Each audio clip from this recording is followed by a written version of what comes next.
जय भवानी. तुळजापूरच्या आई भवानीला वंदन. बार्शीचे ग्राम दैवत अंबरीश्वर श्री भगवंताच्या चरणी प्रणाम. आणि माझे माहेर पंढरी आहे भिवरेच्या तिरी असे सांगणाऱ्या संतांच्या या पवित्र भूमीला दंडवत. इथं महात्मा गांधीजी पण येऊन गेले. सोपल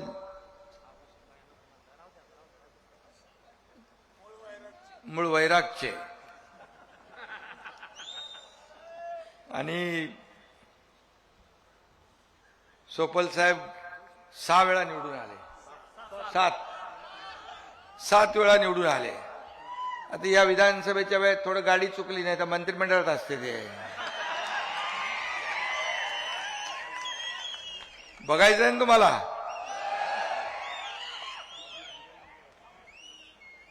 भर उन्हामध्ये ही सभा होती आहे.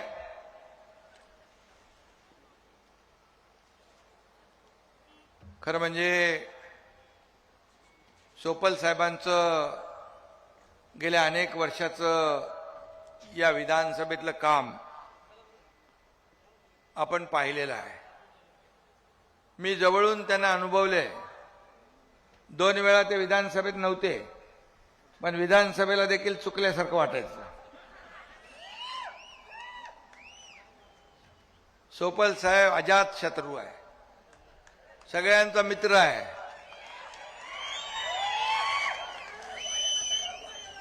आमदार कसा असावा तर दिलीप सोपल यांचं नाव घ्यावं लागेल. ते मंत्री पण होते. कुठल्या साली नाही, कुठल्या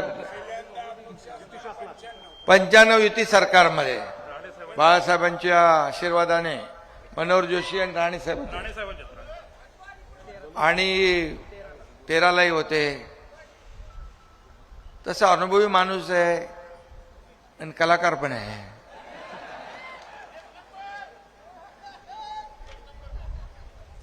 आणि म्हणून मी मुद्दाम या सभेला आलो. शेवटी बघा, आज एकीकडे दुःख आहे, दुःखाचं सावट आहे. आमचे मंत्रिमंडळातील सहकारी दिवंगत उपमुख्यमंत्री अजितदादा यांचं दुःखद निधन झालेलं आहे. अतिशय मोठी दुर्घटना महाराष्ट्राने पाहिली आहे आणि शोककळा आहे, दुःखाचं सावट आहे आणि निवडणूकही आहे. ही कार्यकर्त्यांची निवडणूक आहे. आमच्या निवडणुका झाल्या, लोकसभा झाली, विधानसभा झाली. हे कार्यकर्ते जे आहेत, हे कार्यकर्तेच आम्हाला निवडून देतात. लोकसभेमध्ये, विधानसभेमध्ये हा कार्यकर्ता प्रत्येक पक्षातला एक पक्षाचा पाठीचा कणा असतो आणि तो निवडणुकीमध्ये तन मन धन सगळं अर्पण करून आपल्या नेत्याला विजयी करत असतो. आणि मग कार्यकर्त्याच्या जेव्हा निवडणुका असतात तेव्हा त्याला अपेक्षा असते की माझ्या नेत्याने माझ्या निवडणुकीत आलं पाहिजे. आणि म्हणून मी जरी शिवसेनेचा प्रमुख असलो तरी सुद्धा मी कार्यकर्त्याच्या मागे उभे राहणारा कार्यकर्ता आहे. कारण कार्यकर्ता आहे तर आपण आहोत. आणि हा शिवसेना कार्यकर्त्यांचा पक्ष आहे. आणि म्हणून मी मुद्दाम या प्रचाराला आलो. तसं बघायला गेलं तर आमचे सोपल साहेब आणि माझी मैत्री अतिशय जीवाभावाची आहे. आणि दोस्ती करावी मनापासून. आणि सोपल साहेब देखील मनापासून एखाद्याशी प्रेम करतात, दोस्ती करतात, मैत्री करतात आणि ती निभावतात देखील. आणि म्हणूनच मी या ठिकाणी आलो आणि आपल्या या सर्व वैराग गावातल्या सर्व माता भगिनी, माझ्या लाडक्या बहिणी इकडे आहेत, लाडके भाऊ आहेत, शेतकरी आहेत. या सगळ्यांचं दर्शन तरी मला घेता आलं, आपल्याला भेटता आलं, आपल्याला पाहता आलं, आपल्याशी बोलता आलं. आणि योग घडवून आणला सोपल साहेबांनी. त्यांचं मनापासून मी धन्यवाद देतो, त्यांना मनापासून त्यांचे आभार मानतो. खरं म्हणजे इथं 1971 साली रोजगार हमी साठी आंदोलन झालं. माजी आमदार चंद्रकांत नाना निंबाळकर यांनी हे आंदोलन पुकारलं होतं आणि मग इथूनच सुरुवात झाली आणि रोजगार हमीचा कायदा झाला, केंद्राने तो स्वीकारला. अशी ऐतिहासिक भूमी ही वैराग आहे आणि म्हणून तालुका व्हावा म्हणून देखील आंदोलन इथून झालं. मनोहर जोशी साहेबांच्या काळामध्ये जाहीर झालं होतं आणि मी आपल्याला नक्की सांगतो की एकनाथ शिंदे इथं आलेला आहे आणि जनतेची भावना, सर्वसामान्य लोकांची भावना, तीच आमची भावना, सरकारची भावना. नक्की सोपल साहेब या जनतेच्या भावनेची कदर केली जाईल आणि आपल्याला जे हवं आहे ते दिलं जाईल. कारण मी मुख्यमंत्री असताना अनेक निर्णय आम्ही घेतले. म्हणजे 2.5 वर्षाच्या काळामध्ये मुख्यमंत्री माझी लाडकी बहीण योजना आम्ही केली, लेक लाडकी लखपती योजना केली, एसटी मध्ये 50% सवलत देण्याचा निर्णय आम्ही घेतला, मुलींचं उच्च शिक्षण मोफत करण्याचा निर्णय आम्ही घेतला. मला ती घटना आठवते. मी मुख्यमंत्री असताना 12:30 वाजता रात्री टीव्हीवर एक बातमी आली, झळकली. एका मुलीने आत्महत्या केली शिक्षणासाठी. ती इंजिनिअरिंगचं शिक्षण घेत होती. 50% फी पालकांनी भरायची होती, 50% फी सरकार भरत होतं. पण 50% फी देखील पालक भरू शकत नाहीत, वडील आत्महत्या करतील अशा भीतीने मुलीने आत्महत्या केली. अतिशय मनाला चटका लावणारी घटना झाली आणि मी संवेदनशील आहे, सरकार संवेदनशील आहे. पहिले एका आठवड्यामध्ये कॅबिनेटला प्रस्ताव मागवला आणि 50% फी होती ती 100% फी मध्ये सवलत देण्याचा निर्णय सरकारने घेतला. म्हणालो आपल्या सरकारमध्ये एक मुलगी जर शिक्षणासाठी आत्महत्या करत असेल तर आपल्या सरकारचा उपयोग काय. आणि मग अशा अनेक योजना आम्ही केल्या. शेतकरी सन्मान योजना 6,000 रुपये दर वर्षाला त्यांच्या खात्यात टाकू लागलो. पीक विमा योजना केली. अनेक नियम अतिवृष्टीचे आम्ही बदलले, एनडीआरएफचे निर्णय बदलले. सततच्या पावसामुळे होणारं नुकसान सोपल साहेब नव्हतं देत, आपण द्यायला लागलो. एनडीआरएफच्या दुप्पट आपण दिलं, 2 हेक्टर तर 3 हेक्टर आपण केलं. असे अनेक बदल आपण केले. शेतकरी हा आपला केंद्रबिंदू आहे, मायबाप आहे. या राज्याच्या तिजोरीवर पहिला अधिकार कुणाचा असेल तर तो माझ्या शेतकऱ्याचा आहे. अशापैकी आम्ही मानणाऱ्यांपैकी आहोत. सर्व योजनांमधली सगळ्यात आवडती योजना माझी कुठली असेल तर मुख्यमंत्री माझी लाडकी बहीण योजना. मुख्यमंत्री माझी लाडकी बहीण योजना वर्षाला किती रुपये लागतात माहिती आहे तुम्हाला? 45,000 कोटी रुपये वर्षाला मुख्यमंत्री माझी लाडकी बहीण योजनेला लागतात. अनेक लोकांनी त्याला खो घातला, विरोध केला, कोणी कोर्टात गेलं. म्हणाले हे काय देणार आहेत का? हे फक्त चुनावी घोषणा आहे, हे असंच फक्त मतं घेण्यासाठी. पण मी आपल्याला सांगतो, हा एकनाथ शिंदे बोलतो ते करून दाखवतो. आणि मुख्यमंत्री माझी लाडकी बहीण योजना सुरू झाली, खात्यात पैसे पडले. आता देखील काही लोक म्हणतात बंद करू, अमकं करू, बंद होणार, अफवा पसरवतात. पण मी आपल्याला सांगतो, हा एकनाथ शिंदेने देखील गरिबी बघितली आहे. एका शेतकरी कुटुंबात जन्माला आलेला एकनाथ शिंदे, मला गरिबीची जाण आहे. मी जेव्हा मुख्यमंत्री झालो तेव्हा माझ्या लाडक्या बहीण आणि लाडक्या माता भगिनींसाठी काहीतरी योजना केली पाहिजे. तिथूनच ही लाडकी बहीण योजना जन्माला आली आणि लाडकी बहीण योजना सुरू झाली. मी आपल्याला सांगतो, कोणी माईकाला आला तरी लाडकी बहीण योजना कधी बंद होणार नाही. मी आपल्याला शब्द देतो. शेतकऱ्यांसाठी देखील योजना केल्या त्या सुरू राहतील. आज शेतकरी हा आपला अन्नदाता आहे, त्याला देखील केंद्रबिंदू मानून आपण काम करतोय. अनेक पत्रकार विचारतात, अनेक लोक विचारतात, निवडणुकांमध्ये तुम्ही घोषणा केलेल्या आहेत, आश्वासन दिले, त्याचं काय? शेतकऱ्यांच्या बाबतीत देखील कर्जमाफीचं आश्वासन दिले, त्याचं काय? मी त्यांना सांगतो, आमची एक बैठक मुख्यमंत्र्यांच्या बरोबर झाली, दादा भुसेकडे आहेत, एक कमिटी गठीत केली, लवकर अहवाल येईल. आणि जे जे आम्ही बोललोय, कर्जमाफी असेल, लाडकी बहीण योजना असेल, ज्या ज्या काही योजना जे जे काय आम्ही बोललोय, काही लोक म्हणतात तुम्ही 2100 रुपये सांगितले, बोले योग्य वेळी तेही आम्ही देणार, तिथून माघार नाही, जे आम्ही बोललोय ते करणार. बाळासाहेब सांगायचे शब्द देताना 10 वेळा विचार करा, पण एकदा दिला की माघारी नाही. सोपल साहेब तेच आम्ही शिकलोय आणि म्हणून या राज्याला पुढे नेण्याचं काम आपण करतोय. आज सोपल साहेब तुम्ही आज इतके वर्ष काम केलेलं आहे, इतके वर्ष समाज सेवा करताय, तुम्ही देखील खट्टे टोपे बघितले, चढ उतार पाहिलेला आहे, या ठिकाणी संघर्ष पाहिला आहे आणि म्हणून आज या ठिकाणी जे काही आपण जिल्हा परिषद आणि पंचायत समिती मध्ये जे आपले उमेदवार उभे केलेले आहेत, या ठिकाणी काही मागण्या देखील आहेत. वैराग भागाची आमदारांनी केलेल्या जे काही मागणी आहे, अप्पर तहसील कार्यालय लवकरात लवकर झालं पाहिजे.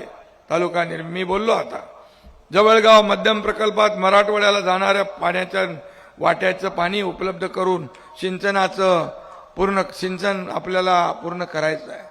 खरं म्हणजे हा मराठवाडा दुष्काळग्रस्त भाग आहे. हा मराठवाड्याचा दुष्काळवाडा हा शब्द आपल्याला पुसून टाकायचा आहे आणि दुष्काळ मुक्त मराठवाडा आपल्याला करायचा आहे आणि म्हणून त्याचा भाग म्हणून हे देखील आपल्याला करता येईल. या ठिकाणी बार्शी उपसा सिंचन योजनेला निधीची उपलब्धता केली पाहिजे. मी देखील सरकारमध्ये आहे, काळजी करू नका. उपमुख्यमंत्री आहे मी मुख्यमंत्री राहिलेलो आहे आणि त्यामुळे चिंता करू नका, निधीसाठी काळजी करू नका. या बार्शी तालुक्यामध्ये जेवढी आपल्याला कामं करता येतील, जी आवश्यक आहेत ती कामं केली जातील, हा शब्द मी आपल्याला देतो. विकासाला निधी कमी पडणार नाही, हा शब्द मी देतो. काही लोक म्हणतात निधी कुठून आणणार,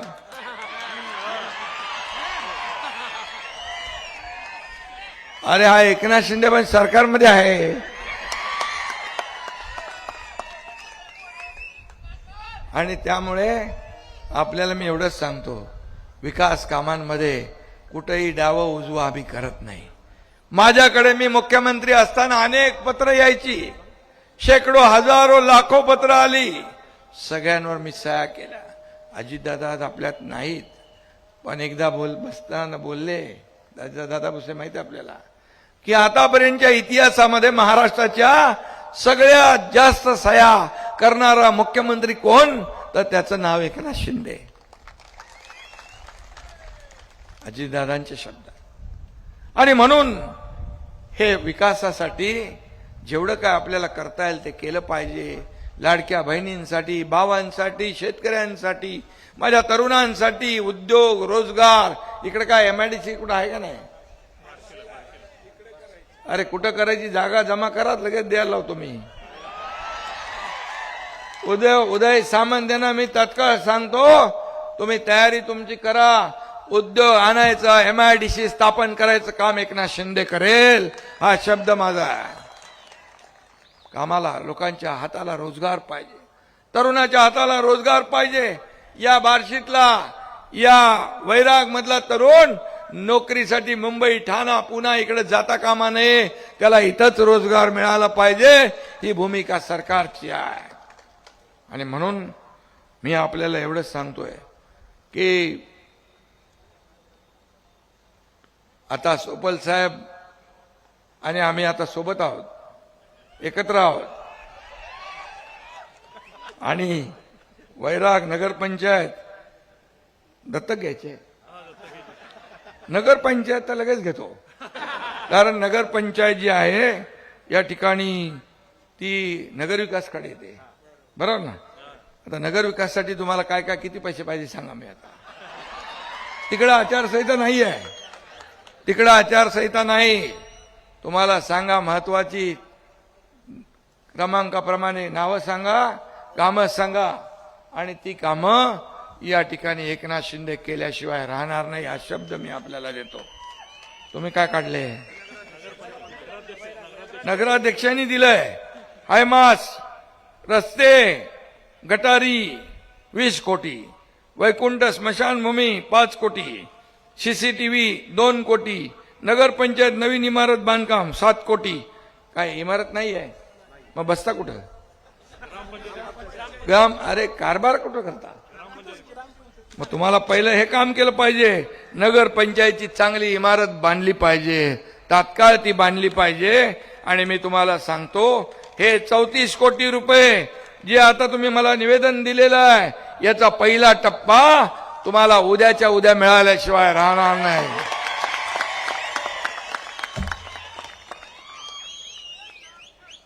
no reason on the spot decision. अरे करतो बघतो पाहतो वाला धंदा नाही आपल्याकडे.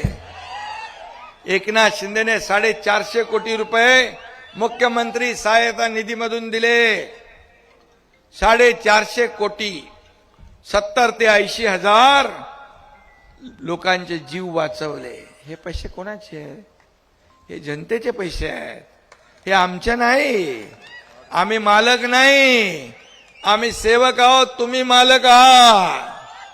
कारण कुणाला बसवायचं, कुणाला वर उचलायचं आणि कुणाला आपटायचं ते तुम्ही ठरवता. त्यामुळे काही लोक मालक बनतात, पण मालक जनता आहे. आणि म्हणून मी मुख्यमंत्री असतानाही कार्यकर्ता म्हणून काम केलेलं आहे. त्याचा मला अभिमान आहे. आणि म्हणून युवकांसाठी देखील ज्या योजना आहेत त्या केल्या पाहिजे. इथे येताना मी छत्रपती शिवाजी महाराजांचा आशिवा रोड पुतळा पाहिला. त्याचं सुशोभीकरण करायला पाहिजे ना, ताबडतोब करा. त्याला ते तुमच्या नगरपंचायतमध्ये येते, मग लगेच ते चांगलं पुण्याचं काम करा. शिवाजी महाराज आपला आदर्श आहेत. हे महाराष्ट्राचं आराध्य दैवत आहे. ताबडतोब त्याला जे काही स्मारकाला लागतंय सुशोभीकरणाला किती पैसे लागतात? तुम्हाला ताबडतोब सुशोभीकरणासाठी स्मारकाच्या ताबडतोब जे लागणार आहेत 5 कोटी लागतील, जेवढे काय लागतील ते ताबडतोब दिले जातील. आणि त्याची ऑर्डर पण आता मी तुम्हाला सांगतो, तिकडे आचारसंहिता नाही आहे. मी मुंबईत पोहोचायच्या अगोदर तुमच्या व्हॉट्सअपवर त्याचा ऑर्डर येईल.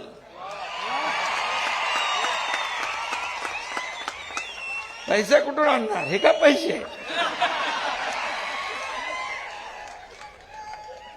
अरे हे पैसे का आपल्या मालकीचे नाहीत, हे जनतेचे पैसे आहेत. आणि म्हणून एकनाथ शिंदे जेव्हा जातो जिकडं तिकडं सभेत तर लोक असतातच, पण रस्त्याच्या दुतर्फा, बिल्डिंग मध्ये, गच्चीवर, घरामध्ये, सगळीकडे दारावर या माझ्या लाडक्या बहिणी भाऊ उभे असतात, वाट पाहत असतात आशीर्वाद द्यायला. हीच माझी कमाई आहे, हीच माझी पुण्याई आहे. मला काय मिळालं पेक्षा महाराष्ट्रातल्या तमाम जनतेला काय मिळालं हे बघा. किती प्रॉपर्टी कमवली, किती संपत्ती कमवली, यापेक्षा किती माणसं कमवली आणि किती माणसांचं प्रेम कमवलं हे बघा. माझ्या लाडक्या बहिणींना, भावांना मी एकच सांगतो, निवडणुका आहेत, सगळे लोक येतील, हे करू ते करू, अमकं करू तमकं करू, पण तुम्हाला मी सांगतो, जे तुमच्या लाडक्या भावानी जी ओवाळणी सुरू केली ती ओवाळणी निवडणुकीपुरती नाही, दसरा दिवाळीपुरती, भाऊबीजेपुरती नाही, तर दर महिन्याला मिळणारी ती ओवाळणी आहे. ती कधीही बंद होणार नाही, परत एकदा मी सांगतो. आणि म्हणून मी आपल्याला जाता जाता एवढंच सांगेन की दिलीप सोपल साहेब, आता हे सगळं करतोय आपण, विकासाला जे काय पैसे लागतील ते आपण देऊ. मी माझ्या विभागाचे जे आहेत पैसे ते ताबडतोब तुम्हाला देतो. त्याचबरोबर या ठिकाणी ग्रामीण भाग आहे, आपल्या मनरेगाच्या माध्यमातून पानंद रस्ते असतील, सिमेंटचे रस्ते असतील, पाणी पुरवठा योजना आहे, गुरांचा गोठा आहे, विहिरी आहेत, या सगळ्याला पैसे तात्काळ आपला भरत शेठ गोगावलेचं खातं आपल्याकडे आहे, ताबडतोब तुम्हाला पैसे मिळतील. चिंता करायची नाही. खातं कुणाचंही असलं तरी सुद्धा सरकारमध्ये उपमुख्यमंत्री मी आहे, त्यामुळे नो टेन्शन. टेन्शन देणे का लेणे का नाही. आणि म्हणून मी आपल्याला एवढंच सांगतो, काम करा, लोकांचा विकास करूया, लोकांना मूलभूत सोयी सुविधा देऊया आणि या भागामध्ये सगळ्यांना जे दिलीप सोपल एवढे वर्ष इथं काम करतायत या जिल्हा परिषद पंचायत समितीमध्ये त्यांच्या पाठीशी उभे राहा. यावेळेस किती 7 वेळा निवडून आले, आता 8व्यांदा निवडून येतील. 8व्यांदा निवडून येतील, 100% येणार. आणि मागच्या वेळेस काय झालेली चूक ती दुरुस्त करू आपण, बरोबर आहे ना? पक्की दुरुस्त करू आणि दिलीप सोपल साहेबांचा देखील मान सन्मान आदर सन्मान राखला जाईल.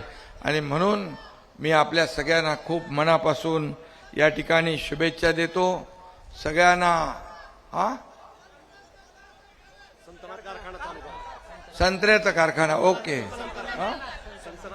संतनाथ साखर कारखाना आपला काय अडचण आहे? तुम्ही या ना, आलं केलं का चालू? अरे बाबा, मी जे बोलतोय, पत्रकार सगळे मित्र इकडे उभे आहेत, मी जे बोललोय ते एक एक शब्द टिपून ठेवा. जे बोललोय ते करणार, करणार म्हणजे करणार. मी कधी खोटं आश्वासन देत नाही.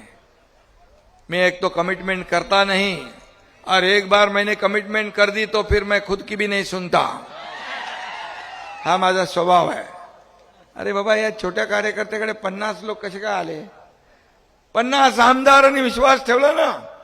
2022 मधलं पाहिलं ना आपण, या राज्याने पाहिलं, देशाने पाहिलंय, क्रांती उठाव.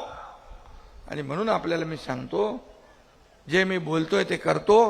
आणि जे जे मी आज बोललोय ते एकही शब्द इकडचा तिकडे होणार नाही.